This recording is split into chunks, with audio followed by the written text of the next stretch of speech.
باللہ من الشیطان اللعین الرجیم بسم اللہ الرحمن الرحیم وبہ نستعین وہو خیر المعین وصلی اللہ علی سیدنا و مولانا ابی القاسم محمد وآلہ الطیبین الطاہرین لا سیما بقیت اللہ العظم روحی و ارواح العالمین لتراب مقدمہ الفدا واللعن الدائمۃ علی اعدائہم اجمعین من یومنا الى قیام یوم اما بعد فقد قال اللہ تبارک و تعالی فی محکم کتابہ المجید و متقن کلامہ المبین وقولہ الحق. بسم اللہ الرحمن الرحیم. وَلَنَبْلُوَنَّكُمْ بِشَيْءٍ مِّنَ الْخَوْفِ وَالْجُوعِ وَنَقْصٍ مِّنَ الْأَمْوَالِ وَالْأَنفُسِ وَالثَّمَرَاتِ وَبَشِّرِ الصَّابِرِينَ. عزیزہ گرامی، آج جس آئے وافی ہدایہ کی تلاوت کا شرف حاصل کیا، اس میں خلاق دو عالم ارشاد فرما رہا ہے. سورہ مبارکہ بقرہ کی آیت نمبر 155 ہے. ارشاد فرمایا جا رہا ہے کہ وَلَنَبْلُوَنَّكُمْ، ہم ضرور تمہیں آزمائیں گے. کہ پروردگار عالم یہ جو لفظ استعمال کیا ہے لا، پھر بعد میں آ رہا ہے نون پر تشدید کے ساتھ، ان دونوں کا کمبینیشن جو عربی میں ہوتا ہے تو اس کا مطلب یہ ہوتا ہے کہ کہنے والا اس کام کو ضرور کرے گا، اپنے بات میں زور پیدا کر رہا ہے، تاکید ڈال رہا ہے، جیسے ہم اردو میں کہتے ہیں کہ میں یہ کام ضرور کروں گا. تو اب عربی زبان میں یہ لفظ تو نہیں بولا جاتا، لیکن اس طریقے سے بات کہی جاتی جیسے یہاں پہ آئی ہے کہ وَلَنَبْلُوَنَّكُمْ، ہم تم کو ضرور آزمائیں گے. کس چیز سے آزمائیں گے؟ بِشَيْءٍ، ایک چیز سے. وہ چیز کیا ہے؟ من الخوف، خوف سے آزمائیں گے. والجوع، بھوک سے آزمائیں گے. ونقص من الاموال، اور مال کی کمی سے آزمائیں گے. والثمرات، اور جو ہے وہ میووں کی کمی سے، یا یوں کہہ دیں کہ پیداوار کی کمی سے، وضاحت دیتا ہوں کہ کمی سے تمہیں آزمائیں گے. وبشر الصابرین، اور تم صبر کرنے والوں کو بشارت دے دو. اس آیت میں واضح طور پر دوستوں بیان کیا جا رہا ہے کہ پروردگار عالم ضرور آزمائے گا تم کو، ہم کو، سب کو. کسی کو بھی پروردگار عالم اس آزمائش سے چھوڑے گا نہیں. تم کا لفظ استعمال کیا ہے کہ تم سب کو ہم آزمائیں گے. بِشَيْءٍ، ایک چیز کے ذریعے سے. وہ چیز بہت حقیر بھی ہو سکتی ہے اور وہ چیز بہت عظیم بھی ہو سکتی ہے. خوف ہے، بھوک ہے، مال کی کمی ہے، قلت ہے، جانوں کی کمی اور قلت ہے، پیداوار کی کمی اور قلت ہے. اور پھر اس کے بعد رسول کو حکم دیا جا رہا ہے کہ اے محمد تم جو ہے وہ بشارت دے دو ان لوگوں کو جو صبر کریں گے. اب اس جگہ پر میں بالکل واضح طور پر دو ٹوک اگر بالکل صاف سیدھی بات کی جائے تو دو باتیں آ رہی ہیں. پروردگار انسان کو آزمائے گا، ایک. دوسری بات ہے کہ جو آزمائش میں پورا اتریں گے ان کو حکم دے دیا رسول کو کہ تم ایڈوانس میں ہی انہیں جو ہے وہ بشارت دے دو.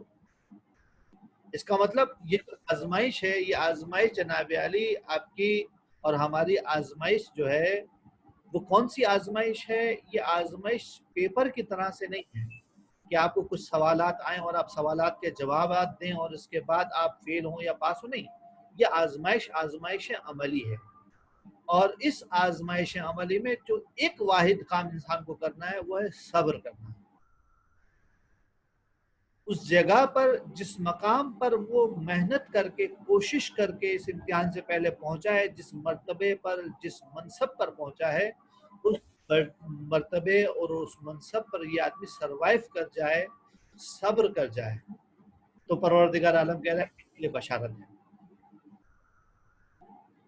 تو اب جناب علی بشارت کی تو بات ہو گئی، لیکن یہاں پر آ کے کس چیز سے پروردگار آزما رہا ہے؟ خوف ہے، بھوک ہے اور قلت ہے. خوف تو معلوم ہے، بھوک بھی معلوم ہے. قلت کس چیز کی؟ اموال کی، جان کی اور پیداوار کی۔ یہ معنی جو اس آیت میں بیان ہوا ہے، اس میں سب سے پہلی بات جو میں اکثر کہتا ہوں، آج پھر کہوں گا تکرار کے لیے، کہ نعوذ باللہ ثم نعوذ باللہ، پروردگار عالم جاہل نہیں ہے، علم پروردگار عالم کی صفت ذاتی ہے، صفات ثبوتیہ میں سے ہے، تو لہٰذا پروردگار عالم علم رکھتا ہے۔ تو عام ممتحن، عام آزمانے والے جب کسی کا امتحان لیتے ہیں، آزماتے ہیں، تو آزمائش کے ذریعے سے اپنی جہالت کو دور کرتے ہیں، اور چونکہ پروردگار عالم میں کسی قسم کی جہالت نہیں ہے، وہ تو سراسر علم ہے، لہٰذا پروردگار عالم کی نسبت سے یہ کہنا کہ پروردگار عالم ہماری آزمائش کر کے جان لے گا کہ ہم کتنے پانی میں ہیں، پروردگار عالم ہمیں خوب جانتا ہے کہ ہم کتنے پانی میں ہیں۔ تو پھر سوال پیدا ہوتا ہے کہ پروردگار عالم ہماری آزمائش کیوں لیتا ہے، ہمارا امتحان کیوں لیتا ہے؟ تو عزیزوں، یہ امتحان حقیقت میں پروردگار عالم ہمارے ہی مرتبوں اور ہمارے ہی رتبوں کو بلند کرنے کے لیے، کہ جس کے لیے ہمیں پیدا کیا گیا تھا۔ لقد خلقنا الانسان فی احسن تقویم، ہم نے انسان کو بہترین اندازے میں پیدا کیا ہے، اور انسان کو اس سے اوپر جانا ہے، اتنا اوپر جانا ہے کہ یہ اعلیٰ علیین میں ملائکہ کے مرتبوں کو چھونے لگے، اور یہی انسان اگر چاہے تو اتنا اسفل السافلین ہو جائے کہ چوپایوں کے مرتبے کو چھونے لگے، بلکہ قرآن مجید کے بقول یہ ازبلہم ازل سبیلا کا مصداق بن جائے، یہ تو چوپایوں سے بھی زیادہ گیا گزرا ہے۔ لہٰذا پروردگار عالم اگر کبھی ہمیں آزماتا ہے، حقیقت میں وہ آزماتا ہے ہمارے مرتبے، ہمارے منصب کو بڑھانے کے لیے۔ وہ چاہتا ہے کہ ہمیں ایک ٹاسک دے، ہمیں ایک مشکل دے، اس مشکل میں ہم صبر کر جائیں۔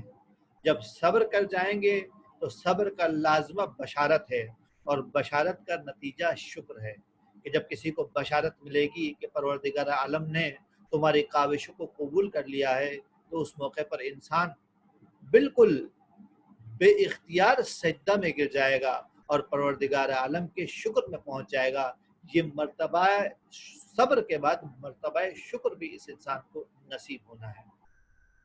چونکہ آج ہمارا موضوع یہ ہے کہ ہمارے عقائد اور کرونا کس طریقے سے، یہ جو وائرس، یہ جو وبا ہمارے اطراف میں پھیلی ہوئی ہے، اور یہ تو نہیں کہہ سکتے کہ ریئل نہیں ہے، بہرحال ہم میں اور آپ میں اتنی خبریں تواتر سے سن لی ہے کہ ہمیں اس بات کا قدر متیقن تو ہے کہ ایک وبا ہے باہر، جس کی وجہ سے ہماری زندگیاں بالکل دگرگونی کا حال میں پہنچ چکی ہیں، تبدیل ہو چکا ہے ہمارا لائف اسٹائل، ہماری زندگی بدل چکی ہے۔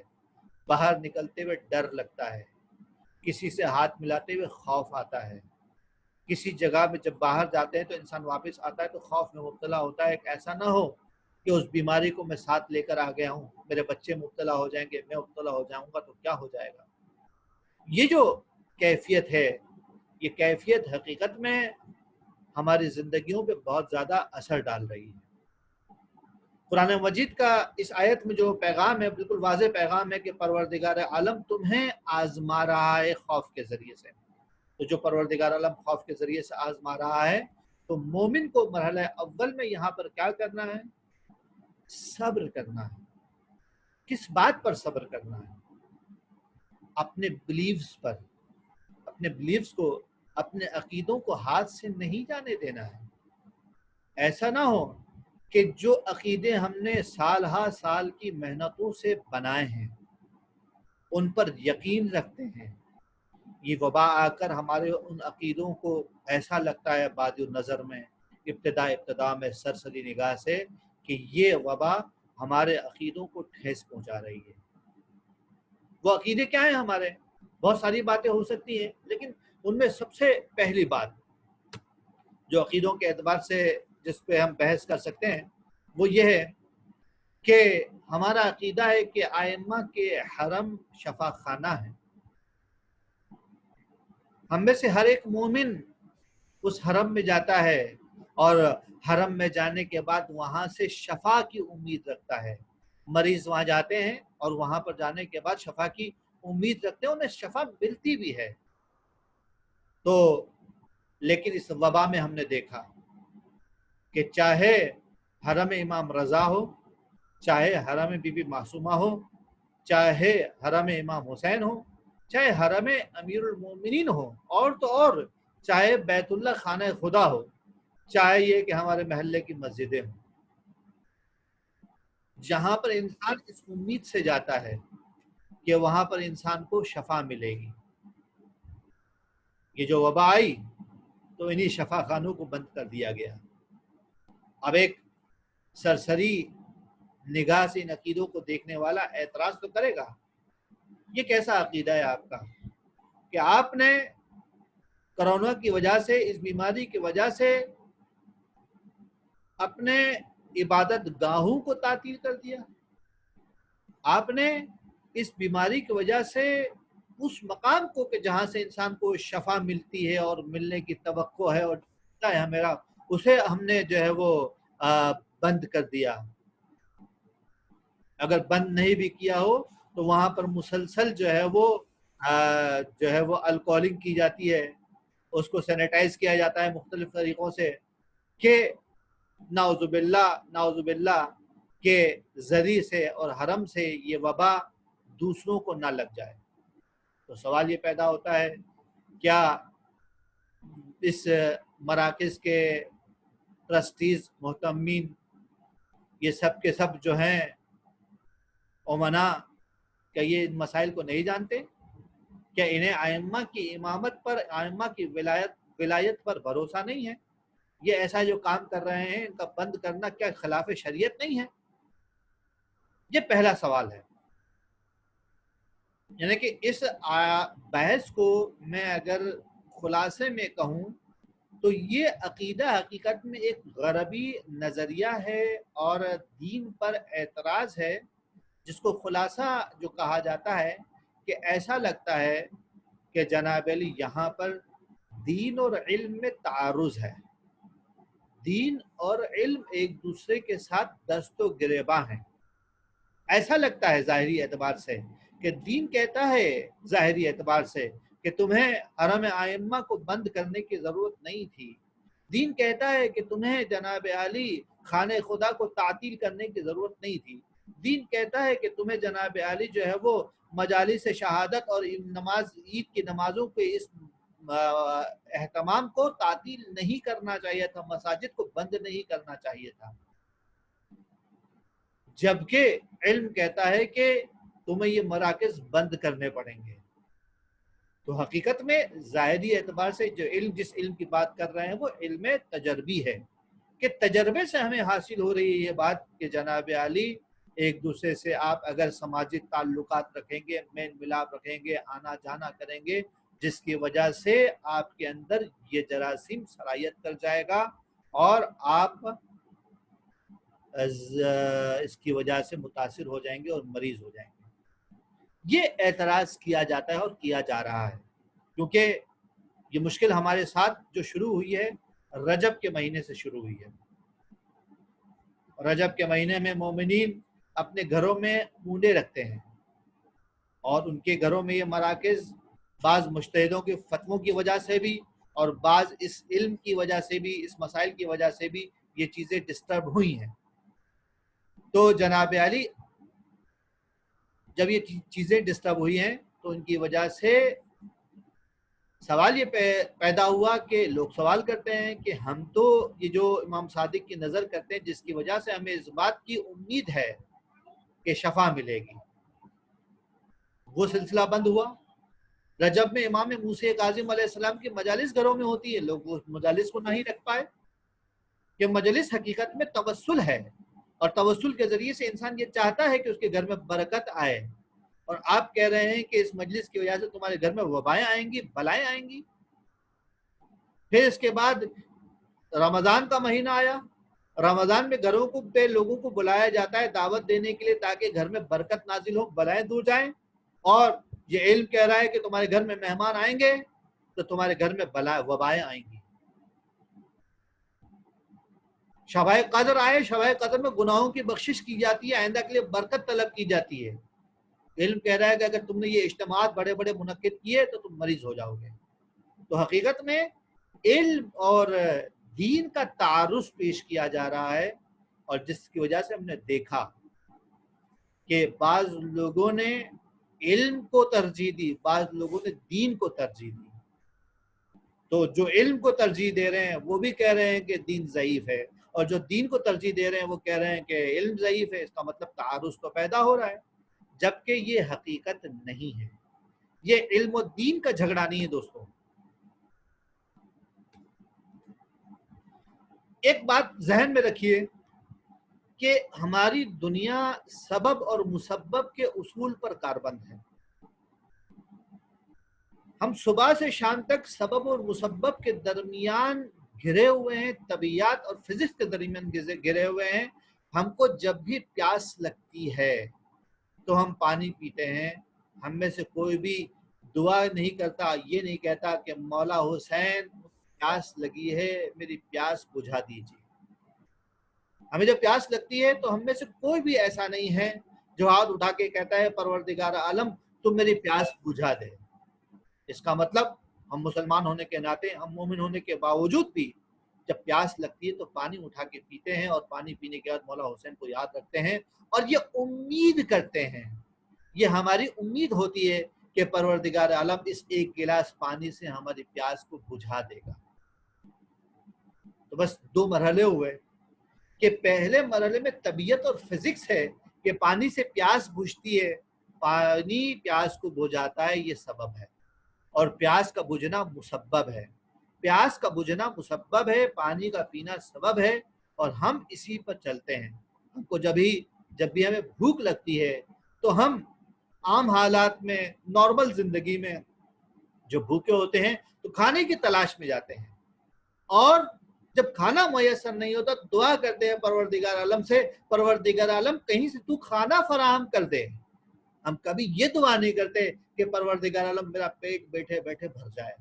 اس کا مطلب یہ ہے کہ ہم طبیعت اور فزکس پر اور علم پر بھروسہ کرتے ہیں، لیکن اس کے بعد عقیدے کی منزل آتی ہے کہ جب ہم کہتے ہیں کہ وَلَا رَطْبٍ وَلَا يَابِسٍ إِلَّا فِي كِتَابٍ مُبِينٍ، کوئی خشک و تر نہیں ہے مگر وہ کتاب مبین میں ہے، کوئی پتا بھی اپنی مرضی سے نہیں ہلتا مگر یہ کہ پروردگار عالم کے اذن سے ہلتا ہے۔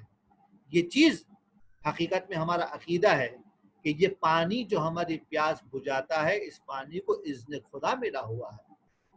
یہ جو غذا ہے جو ہماری بھوک مٹاتی ہے، حقیقت میں اس غذا کو اذن خدا ملا ہوا ہے کہ جس کی وجہ سے ہماری بھوک مٹ جاتی ہے۔ تو ہماری پوری زندگی سبب اور مسبب کے اصول پر کار فرما ہے، اور سبب اور مسبب کا جو اصول ہے وہ علوم تجربی سے ہی ہم نے سیکھا ہے۔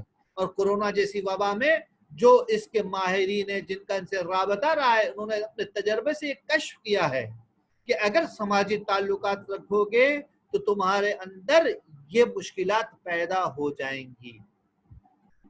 اب ایک آدمی جب تعلقات پیدا کر لے، ہاتھ ملا لے اور اس کے بعد دعا کرے تو یہ تو بالکل فزکس کو الٹا جا رہا ہے۔ لیکن یہ آدمی احتیاط کرے کہ کسی سے سماجی تعلق نہ استوار ہو تاکہ بیماری سے محفوظ رہے، اور اس کے بعد بھی یہ پروردگار عالم سے دعا کرے کہ پروردگار عالم مجھے اس وبا سے محفوظ رکھنا۔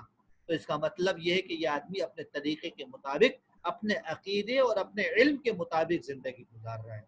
ان علم اور عقیدے میں تعارض نہیں ہے، بلکہ دونوں ایک ساتھ چلتے ہیں، کیونکہ علم کی تو پروردگار عالم نے خود تشویق دلائی ہے، اور قرآن مجید کی آیات ہیں جو اس بات کی طرف ہماری رہنمائی کرتی ہیں کہ کیا وہ لوگ جو جانتے ہیں اور وہ لوگ کے جو نہیں جانتے، هل يستوي الذين يعلمون والذين لا يعلمون، کیا جاننے والے اور نہ جاننے والے برابر ہیں؟ اس کا مطلب یہ ہے کہ جاننے والے اور نہ جاننے والے برابر تو نہیں ہیں۔ اس کا مطلب یہ ہوا کہ جاننے والے افضل ہیں اور نہ جاننے والے مفضول ہیں۔ تو جاننے والوں کے پاس جب افضلیت ہے تو کس کی وجہ سے؟ علم کی وجہ سے۔ اب جاننے والا اپنے علم پہ عمل نہ کرے تو کس چیز پہ عمل کرے؟ کیا کسی کے جہل پہ عمل کرے؟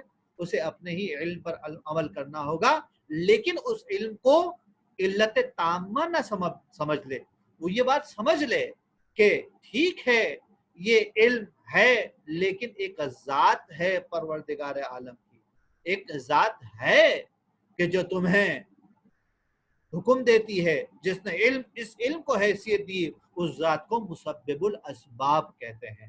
میں اپنے اعتبار سے احتیاط تو کر لیتا ہوں، لیکن احتیاط کرنے کے بعد میرا یہ بھی وظیفہ ہے کہ پروردگار عالم سے دعا کروں کہ پروردگار عالم مجھے اس وبا سے محفوظ فرمانا۔ تو پہلا اصول یہ ہے کہ ہماری دنیا سبب اور مسبب کے اصول پر کار فرما ہے، اور یہی پروردگار عالم کی سنت الہیہ بھی ہے۔ لیکن کبھی کبھار اس سنت الہیہ کو پروردگار عالم توڑ بھی دیتا ہے، لیکن کسی اور مقام پر کچھ مثالیں دیتا ہوں۔ اہل بیت نے بھی اسی سبب مسبب کے راستے کو بیان کیا ہے۔ میرے مولا امیر المومنین علیہ السلام ارشاد فرماتے ہیں، من سر ان یکثر خیر بیتہ فلیتوضع عند حضور طعامی، جو شخص یہ چاہتا ہے کہ اس کے گھر کی خیر میں کثرت ہو، اس کے گھر کی خیر بڑھتی جائے، تو اسے چاہیے کہ وہ توضع اور وضو کرے عند حضور طعامی، جب کھانا اس کے پاس آئے۔ اگرچہ کہ روایت میں یہ توضع کا لفظ آیا ہے، توضع کا لفظ آیا ہے، وضو کرنے کی بات ہوئی ہے، لیکن علماء نے اس کا معنی یہ کیا ہے کہ غسل یدیہ، اسے چاہیے کہ اپنا دونوں ہاتھوں کو دھوئے۔ بیان کیا گیا ہے، صفائی کی بات کی گئی ہے، اور اس میں واضح طور پر پتہ چل رہا ہے کہ تم اگر صفائی رکھو گے تو تمہارے گھر کے خیر میں اضافہ ہوگا۔ اس روایت کو دیکھیے، اسی کے ساتھ دوسری روایت کو بھی ملاحظہ فرمائیے۔ امام صادق علیہ السلام سے روایت ہے، قال ابو عبداللہ علیہ السلام اغسلوا ایدیکم قبل الطعام وبعدہ، اپنے ہاتھوں کو کھانے سے پہلے اور کھانے کے بعد دھو، فإنہ ینفی الفقر ویزید فی العمر، کیونکہ یہ کھانے سے پہلے اور بعد میں ہاتھوں کو دھونا یہ فقر کو ختم کرتا ہے اور عمر میں اضافہ کرتا ہے۔ واضح طور پر امام نے ہمیں بتایا ہے، یہ وحی الہی سے وابستہ شخصیات ہیں، یہ ہستیاں ہمیں بتاتی ہیں سبب اور مسبب کا رشتہ۔ دیکھو کہ پروردگار عالم نے تمہارے کھانے سے پہلے اور بعد میں ہاتھ دھونے کو سبب قرار دیا ہے کہ تمہارا فقر دور ہو، تمہاری عمر میں اضافہ ہو۔ یہ روایت خود بخود سبب مسبب کے رشتے کو بیان کر رہی ہے۔ ایک اور تیسری روایت ملاحظہ فرمائیے، امام رضا علیہ السلام ارشاد فرماتے ہیں کہ من اخذ من الحمام خزفتن، کوئی شخص حمام سے ٹھیکری اٹھا لے، حمام جو اجتماعی حمام ہوتے جہاں انسان نہانے کے لیے جایا کرتا تھا، جو جن کے ابھی بھی کچھ آثار ایران اور عراق میں باقی ہیں، وہ اجتماعی حمام جب جاتے تھے ایک پانی کا حوض ہوتا تھا جس میں نہایا جاتا تھا، اور وہاں پر لوگ اپنے بدن کو رگڑنے کے لیے ٹھیکری استعمال کرتے تھے، تو کسی نے ٹھیکری استعمال کی، چھوڑ دی۔ اب امام کہہ رہے ہیں کہ من اخذ من الحمام خزفتن، کہ جو حمام میں جا اور وہاں پہ پڑی ہوئی ٹھیکری سے اپنے بدن کو رگڑ لے، فحق بہا جسدہ، فاصابہ البرس، اور اس کے نتیجے میں اس کو برس کی بیماری لاحق ہو جائے، برس کی بیماری جس کی وجہ سے بدن پر سفید دھبے پڑ جاتے ہیں، فلا یلومن الا نفسہ، تو اپنے علاوہ کسی اور کو بلا نہ کہے، اپنے آپ کو کوسے کہ یہ غلط کام کیا تھا۔ کہ امام بتا رہے ہیں کہ دیکھو کسی اور کی ٹھیکری کو استعمال کرنے سے اس بات کا خطرہ ہے کہ تمہیں برس لگ جائے، تو یہاں پر اگر یہ تم نے کام کر لیا تو ملامت کس کی کرو گے؟ اپنی آپ کی کرو گے۔ وَمَنِ اغْتَسَلَ مِنَ الْمَاءِ الَّذِي قَدْ اغْتُسِلَ فِيهِ، اور اسی روایت میں ارشاد فرمایا کہ جو اس پانی سے غسل کرے جس پانی سے غسل کیا جا چکا ہے، اور اس کے نتیجے میں اسے جذام جیسی بیماری لگ جائے، کہ بدن پر ایک مصری بیماری لگ جائے جو اس کے بدن سے دوسروں تک بھی پھیلے اور لوگ اس سے نفرت کرنے لگیں، تو امام نے فرمایا کہ فلا یلومن الا نفسہ، وہ اپنے علاوہ کسی اور کو ملامت نہ کرے۔ یہاں پر بھی روایت میں یہی بیان کیا جا رہا ہے کہ دیکھو اگر تم ایسا کرو گے تو خطرہ ہے، سبب مسبب کا رشتہ ہے، اگر کوئی چیز تمہیں بچا گئی تو بچا گئی، ورنہ اس کے اندر اس بات کا شدید احتمال ہے کہ اگر تم کسی کی ٹھیکری استعمال کرو تو برس میں مبتلا ہو جاؤ، اور اگر غسل کیے ہو پانی سے غسل کرو تو جذام میں مبتلا ہو جاؤ۔ تو لہٰذا یہاں پر آ کے سبب مسبب کے رشتے کو بیان کیا جا رہا ہے۔ یہاں پر بھی ایسا ہی ہے، کوئی آدمی گھر سے باہر جائے اور باہر جانے کے بعد کروڑا جیسی بیماری اسے لگ جائے، چاہے وہ مجلس اذاں میں جائے اور لگ جائے، چاہے وہ مسجد میں جائے اور لگ جائے، چاہے کسی اور مقدس مقام پر جائے اور لگ جائے اسے یہ بیماری، تو پھر آ کر وہ کسی اور کو برا بلا نہ کہے، بلکہ اپنے آپ کو برا بلا کہے۔ جب سمجھایا جا رہا ہے، جب تمہیں بتلایا جا رہا ہے تو تم اس کام سے دور رہو۔ اب یہاں پر آ کے بالکل واضح طور پر ہمیں یہ پیغام مل رہا ہے کہ سبب مسبب کا رشتہ ہے۔ اس کے ضمن میں کچھ روایات بھی میں نے آپ کی خدمت میں عرض کی ہیں، بیان کی ہیں، جس کا تعلق سبب مسبب کے رشتے سے ہیں، اور دوسری باتیں بھی بیان کی ہیں، لیکن سوال کا جواب جو دینا چاہتا ہوں وہ جواب اب آپ کی خدمت میں آ رہا ہے۔ دیکھیے، ائمہ کے حرم سے جو شفا ملتی ہے وہ معجزہ ہے۔ ائمہ کو جب ہم کہتے ہیں شفا خانہ ہے تو ہماری مراد یہ نہیں ہے کہ جس طریقے سے طبیب کا مطب ہوتا ہے وہاں پہ شفا ملتی ہے، اس طریقے سے ائمہ کے حرم میں شفا ملتی ہے، نہیں۔ طبیب کے مطب سے شفا ملنا یہ سبب مسبب کا رشتہ ہے کہ طبیب تمہارا علاج کرتا ہے اور تمہیں شفا مل جاتی ہے، اور تمہیں ملنی چاہیے شفا، اگر کیونکہ سبب مسبب کا رشتہ ہے۔ لیکن ائمہ اہل بیت کے مرکز میں جا کر تمہیں جو شفا ملے گی وہ حقیقت میں معجزہ ہے یا کرامت ہے۔ اور معجزہ اور کرامت وہ کام ہوتے ہیں جو عالم الاسباب سے باہر ہوتے ہیں، جیسے کہ حضرت ابراہیم نے حضرت اسماعیل پر چھری چلائی، تو چھری چلانے کا مطلب یہ تھا کہ حضرت ابراہیم کی گردن قط ہو جائے اور کٹ جائے اسماعیل کی، لیکن وہ نہیں کٹی، کیونکہ پروردگار عالم نے عالم اسباب میں تعطیل کر دی تھی۔ چھری جس کا جو سبب ہے کاٹنے کا، حج نہیں کاٹے گی، کیونکہ پروردگار عالم نے اس کو اجازت نہیں دے رکھی، لہٰذا اس دن چھری نے نہیں کاٹا تو ہم نے کہا کہ معجزہ ہے، اور اگر چھری کاٹ لیتی تو اس کا مطلب یہ تھا کہ یہ طبیعت کے مطابق ہے، فزکس کے مطابق ہے، سبب مسبب کا رشتہ ہے۔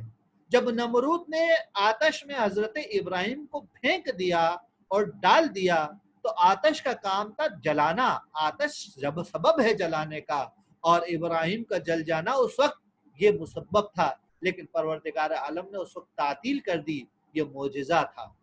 معجزے ہمیشہ نہیں ہوتے، معجزہ وہ کام ہے جو عالم اسباب کے خلاف ہے، اگر وہ عالم اسباب کے مطابق ہو تو معجزہ نہیں ہے۔ اس کا مطلب کیا ہے؟ اس کا مطلب یہ ہے کہ یقیناً ائمہ اہل بیت کے یہ مرقد، یہ مزارات، یہ روزے ہمارے لیے شفا خانے کی حیثیت رکھتے ہیں، لیکن جس کو یہ شفا خانہ نصیب ہو جائے وہ امام کا اعجاز اسے نصیب ہوا ہے، امام کی کرامت اسے نصیب ہوئی ہے، اور جسے نصیب نہ ہو تو وہ عالم اسباب پہ چلتا ہے۔ اب اگر فضاؤں میں علم کہتا ہے کہ وبا موجود ہے، علم کہتا ہے کہ وبا موجود ہے اور تم حرم میں جاؤ گے تم مبتلا ہو جاؤ گے، تو یہاں پر آ کے شفا بھی لو اور اس وبا سے بھی بچو۔ ضروری تو نہیں ہے کہ امام کا اعجاز تمہیں امام کے مرقد میں ہی لگے نصیب ہو، کہ آپ کو یاد نہیں ہے عالم الاسباب کی وہ مثالیں کہ جب کچھ سالوں پہلے سامرہ کے مرکز میں بم سے دھماکہ کیا گیا تو کیا وہ مرکز تباہ نہیں ہو گیا؟ کیا وہاں پہ جو لوگ موجود تھے وہ شہید نہیں ہو گئے؟ یقیناً شہید ہو گئے، عالم الاسباب کا تھا، لیکن اگر خدا اور امام چاہتے تو یہ دھماکہ نہیں ہوتا، لیکن پروردگار عالم نے اس مقام پر اس اعجاز و اس کرامت کی ضرورت نہیں سمجھی، لہٰذا وہ دھماکہ ہو گیا۔ کیا آپ کو یاد نہیں ہے کہ حرم امام رضا میں اس سے بھی کچھ سالوں پہلے ایک دھماکہ ہوا تھا اور کئی مومنین شہید ہو گئے تھے؟ تو کیا پروردگار عالم کے پاس قدرت اور کیا امام کے پاس اتنی ولایت نہیں تھی کہ اس کو تعطیل کر دے؟ تھی ولایت اور ہے ولایت اور کر سکتے ہیں، لیکن ان کا منشا نہیں تھا یہ کام ہو جائے، لہٰذا وہ کام اپنے سبب کے مطابق ہوا۔ اسی طریقے سے آج اگر کہا جا رہا ہے کہ ائمہ اہل بیت کے مرکز میں جاؤ گے تو اس وبا کا خطرہ ہے، تو یقیناً یہ وبا کا خطرہ ہے، یہ انسان کے لیے، انسان کے عقیدے کو خراب کرنے والا نہیں ہے، خطرہ اپنی جگہ پر ہے، لیکن انہی اماموں سے، ان تمام احتیاطات کو رعایت کرتے ہوئے انسان دستانے پہن لے، انسان ماسک لگا لے اور اپنی بلا کو دوسروں تک پہنچانے سے بچائے اور دوسروں کی بلا کو خود پر آنے سے بچائے اور احتیاط کرے، اس کے بعد توسل کرے، اب چاہے دور سے کرے چاہے قریب سے کرے، اگر کرامت امام حاصل ہونی ہے تو اس انسان کو ضرور بضرور حاصل ہوگی۔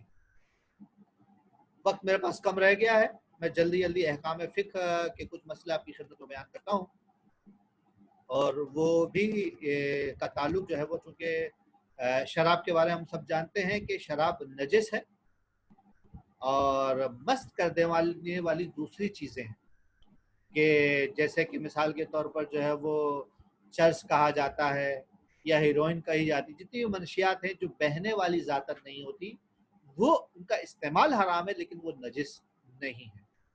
یہ پہلا مسئلہ۔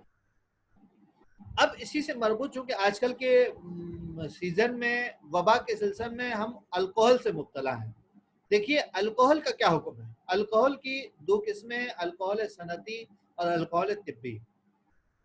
یہ جو الکوہل صنعتی ہے ایک قسم کا محلول ہوتا ہے جو کہ شراب میں بھی پایا جاتا ہے، اگر وہ شراب ہے تو نجس ہے اور اگر شراب نہیں الکوہل ہے۔ تو الکوہل کی دو قسمیں، صنعتی اور طبی۔ صنعتی الکوہل ہو جو کہ انڈسٹری میں استعمال ہوتا ہے، جو کہ پالش وغیرہ جو بنائی جاتی ہے، رنگوں میں پینٹس میں استعمال کیا جاتا ہے۔ طبی ہے وہ جو دوائیوں میں استعمال کیا جاتا ہے، خصوصیت سے آپ کی جو دوائیں ہوتی ہیں کیا کہتے ہیں ہومیوپیتھک کی، ان میں ان کی بڑی مقدار شامل ہوتی ہے۔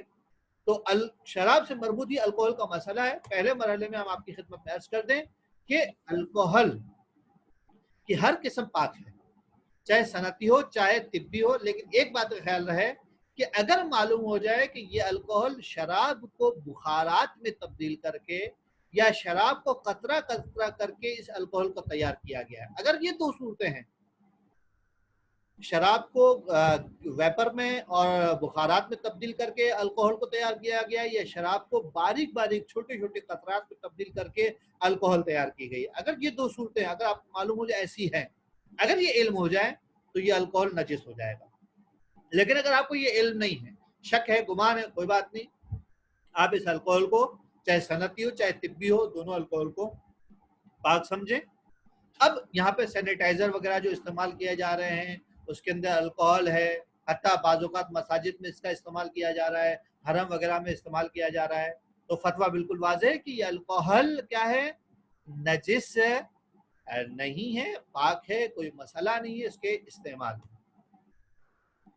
آب انگور کا مسئلہ جلدی جلدی آپ کی خدمت میں پیش کر دوں کہ اگر انگور کے پانی میں ابال آ جائے، انگور کا آپ نے جناب علی جو ہے وہ نیکٹر نکال لیا ہے، پانی نکال لیا ہے اور اس میں ابال آ جائے، چاہے آپ نے ابالا ہے چاہے خود بخود ابال آ جائے یا آپ نے ابالنے کی وجہ سے کہ دونوں صورتوں میں یہ انگور کا پانی پاک تو ہے کیونکہ شراب نہیں بنا ہے، لیکن اس کا کھانا پینا حرام ہے۔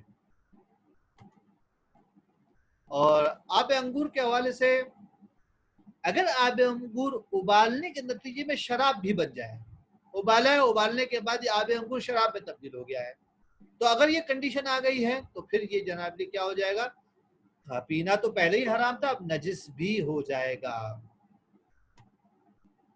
اسی طریقے سے ابلے ہوئے انگور کا کیا حکم ہے؟ آب انگور نہیں ہے، انگور ہے، انہیں ہم نے ابال لیا، ابال لینے کے نتیجے میں یہ نجس نہیں ہوں گے لیکن احتیاط کی بنا پر ان کا کھانا حرام ہے۔